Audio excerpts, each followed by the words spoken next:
وَاذْكُرُوا نِعْمَتَ اللَّهِ عَلَيْكُمْ وَمِيثَاقَهُ الَّذِي وَاثَقَكُم بِهِ۔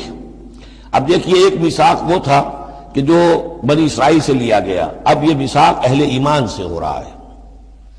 یہ سورت شروع ہوئی ہے یا ایھا الذین آمنوا سے، اور یاد رکھنا اپنے اس میثاق کو، اپنی اس نعمت کو جو تم پر ہوئی ہے اللہ کی طرف سے، اور وہ میثاق جو اس نے تم سے باندھ لیا ہے، جس میں اس نے تمہیں باندھ لیا ہے، وَاثَقَكُم بِهِ اِذْ قُلْتُمْ سَمِعْنَا وَأَطَعْنَا، جب تم نے کہا سمعنا وَأَطَعْنَا۔ سورہ بقرہ کی آخری آیت کہاں ختم ہوئی تھی؟ سمعنا وَأَطَعْنَا، آخری سے پہلی غفرانک ربنا وإلیک المصیر۔ جو مسلمان بھی کہتا ہے سمعنا وأطعنا، گویا کہ وہ ایک میثاق میں، ایک بہت گاہے معاہدے کے اندر اللہ کے ساتھ بندھ گیا، اب اسے اللہ کی شریعت کی پابندی کرنی ہے۔ وَاذْكُرُوا نِعْمَتَ اللَّهِ عَلَيْكُمْ وَمِيثَاقَهُ الَّذِي وَاثَقَكُم بِهِ إِذْ قُلْتُمْ سَمِعْنَا وَأَطَعْنَا وَاتَّقُوا اللَّهَ، اللہ کا تقوی اختیار کرو۔